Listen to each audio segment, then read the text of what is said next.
Hi, this is Corey Johnston, and today's lesson is going to be a continuation of a previous lesson from John's 16th chapter. We made it all the way up to the 15th verse, so we're going to take it from the 16th all the way to the end, and can also be thought of as the capstone of the upper room discourse, which began in the 14th chapter of John. This is the dialogue, his farewell address of sorts to the disciples, and in the 17th chapter we read his farewell address to his Father in intimate communion between him on earth and him in heaven. But John is the only one who records the contents of this dialogue, and there is a lot of really important stuff in these dialogues. These are the farewell address. These are words that he chose to as his last words, so this would have been every bit as significant in proportion to his own significance as the book of Deuteronomy, which was Moses' farewell address. And there's a lot of stuff we learn about the Ruach Kadesh, the Spirit, who was his designated successor as a divine enabling presence for the apostles, because his crucifixion was pending, and his resurrection and ascension would follow, but henceforth he would visit the disciples in every age since then in the form of his Spirit. And this, we learn the most extensive commentary on his ministry in the 5th through 15th verse of the chapter we just read. We're just going to read without commenting on the really important lines, beginning with the 7th verse. But I say the truth to you, it is better for you that I go away, for if I do not go away, the Helper shall not come to you at all. But if I go, I shall send him to you. So we're actually going to comment on it since we already mentioned it. It was advantageous for them because he, as a physical form and as Elohim in the flesh, he was subjected to the laws of physics as a human vessel. He could only be in one location at one given time. But the Spirit, because it is purely spiritual in properties, in immaterial, is able to be everywhere at once. And in that sense, he is a more imminent manifestation of divinity than he was. And then we read he's going to convict and issue judgment. He assures that the adversary's doom is already sealed. But when he comes, the Spirit of the truth, he shall guide you into all the truth, for he shall not speak from himself, but whatever he hears he shall speak, and he shall announce to you what is to come. He shall esteem me, for he shall take of what is mine and announce it to you. So he's not an original thinker. He's not going to tell them anything new. His words and his thoughts and his message come from the Son, who prayed for the Father to send him at his behest and for their benefit. So the 16th verse reads, "A little while, and you shall see me, and again a little while, and you shall see me, because I am going to the Father." Remember, this is from his farewell address, so all that was left to do once we hear him speak the 33rd verse of this chapter is pray to the Father, then be betrayed, arrested, and executed, and then endure the bitter passion. And so he was, So he was aware of this, even if his disciples, for obvious reasons, chose to remain passively unaware about the repeated proclamations that the cross must come, and it was here at this point. But this is also a promise of his resurrection. So after he dies, death does not have the last word. He lives and triumphs over the grave through the resurrection. Therefore, some of his disciples said to one another, "What is this that he says to us? A little while, and you do not see me? And again a little while, and you shall see me. And because I am going to the Father." Now, in their defense, they did not have the gift of hindsight, so we do know that this was a promise of the resurrection, but because he spoke to them in indirect terms at this moment of his ministry, as was his custom for a lot of reasons. And so they express the incomprehensibility from their vantage point of his statement. So they said, "What is this that he says, a little while? We do not know what he is saying. A little while, it means what it means. It means in a short period of time he will be crucified. In 3 days, a short period of time, he will be resurrected." Joshua therefore knew that they were wanting to ask him, and he said to them, "Are you asking one another about what I said? A little while, and you do not see me, and a little while, and you shall see me." So these were not questions that they asked him, even though he was in their midst, and it was in response to him. They were asking amongst themselves, almost afraid to approach the master with their ignorance. And he's going to lay it on the line. He's going to explain what he said earlier to them. "Truly, truly, I say to you that you shall weep and lament, but the world shall rejoice, and you shall be grieved, but your grief shall become joy."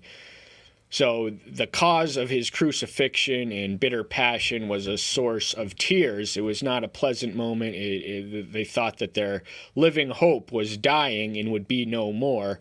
And so they were weeping and lamenting, and the world was cheering on. These are the same people that had spit on him on his way there and cheered at his arrest and indictment and execution. But even though they will be grieved, their grief, there is a positive outcome, and there is a positive promise that their grief will be turned into joy. So he has the ability to transform anything, the emotions, the soul. He is the creator and controller of all the elements, both natural and spiritual. "The woman has grief when she is in labor, because her hour has come. But as soon as she has given birth to the child, she no longer remembers the affliction, for joy that a man was born into the world." So the punishment of painful childbirth was attached to Eve, who led Adam into sin, and so that's been a consequence of the fall. But even though it is the most horrific physical pain men or women can even think of, women alone can experience it. As soon as that child is born, as soon as the excruciating labor and love, which went into bringing him out, then they are instantly transformed. The joy, the pain is instantly evaporated. They remember it no more. So that's the type of transition he's telling them to expect. "And you, therefore, have grief now, but I shall see you again, and your heart shall rejoice, and no one takes your joy away from you." So he's saying their grief will be temporary. It's not going to last forever, but the joy that he is going to bring them when he returns and turns those frowns upside down will last forever. They will be eternal joy and the eternal hope of eternal salvation. "And in that day you shall ask me not. Truly, truly, I say to you, whatever you ask the Father in my name, he shall give you." So because he's not going to be around them and present in their midst, they are no longer going to be able to ask him for anything. But the Father in heaven, who is never more than a prayer away, if they ask it in his name, he will give it to you. Now, this not be interpreted as a license for automatic accommodation of our most selfish request. The name is the controlling element, and with the name comes the assumption that it is aligned with the will of the one to whom the name belongs. So the name is the controlling element, but no righteous request will he refuse. And even if it doesn't seem righteous to us, it is righteous in his wise and final designs. "These I have spoken to you in figures of speech, but an hour is coming when I shall no longer speak to you in figures of speech, but I shall declare the Father plainly to you." Now, the reason at this moment in time, even though John does not record any of the parables, which is the mode of instruction we read of in the synoptics accounts, it is the ability to use a fictional but relatable and a not implausible hypothetical real-life scenario or natural occurrence or phenomenon to express a spiritually significant truth. And the reason that he relied on stories versus the explicit declarations of which we hear earlier in his ministry, such as, for instance, at the Sermon of the Mount, is because this platform concealed the truth from the insincere seeker. But we often find with the gift of hindsight in his own explanation and interpretation, we take it for granted, but we really there's no way from the outside looking in, I at least myself can honestly claim that I would know what he's trying to teach in the absence of the explanations provided. But henceforth, when he speaks, the Father, he's the relay, the relay runner between the Father and the Spirit, which is the Father's connection to us. And so the Spirit doesn't speak in any ambiguities, unlike he was forced to rely on for the exigencies of his ministry. In that day you shall ask in my name, and I do not say to you that I shall pray the Father on your behalf. So once more, asking in the name, this is the origin. Christians customarily conclude their prayer in the name of the Son, and they open it with a request to the Father, and that is the traditional protocol or formula for Christian prayer, and it's really laid out on the line here. For the Father himself loves you, because you have loved me, and have believed that I came forth from Yahweh. So he assures them that the Father loves him because they loved him who was in their midst, who was the fullest form and expression of the Father made available for human eyes and human experience, and they had accurately assessed the significance of his presence, made the most of it, and they had ironclad faith that he did in fact come from Yahweh, which was ultimately the charge of blasphemy which they would execute him on. I came forth from the Father and have come into the world. Again, I leave this world to go to the Father. So he's going to go back where he's going to return from whence he hailed and whence he came. So he was pre-existent, born in heaven, co-creator of the cosmos and creation. And not only that, but he constantly maintains the operation, we read of in Colossians 1:15, and then for a 33-year period, actually, he embraced the human form to walk among men in order to show us, but it is not until the 30th year of that life that he begins his ministry, and in the 3 years he performs it. He literally turns the world upside down, the most transformational figure in human history without question. And probably because he was more than a human. He was fully human, yet more. He is divine. That is something no other religion even claims or can claim. And so in the resurrection, followed by the ascension, he's going to spend a 40-year day period amongst them, teaching them in resurrected form and visiting them and eating with them. And then he's going to ascend to the heavens. We read of the fact in Luke's account and also in Acts 1:9, and that's when he returns from whence he came from. So he was sent from the Father. He was the Father in physical form, and he's going to return to his Father in the heavens where he belongs, and he sits at the right hand of the throne. And he also has post-resurrection ministries, which we can fully understand in order to appreciate all that he has done for us and also all that he continues to do for us. For example, he is our intercessor between Yahweh, but that's just one of them. That's ultimately irrelevant to what I should be communicating. His disciples said to him, "See now, you are speaking plainly and not using figure of speech." So this was an obvious observation. What he was telling them was direct, and it laid a precedent for their expectations. So from henceforth, there was going to be no confusion in the voice of divinity instructing them what their will was for them. Now we know that you know all, and have no need that anyone should question you. By this we believe that you came forth from Yahweh.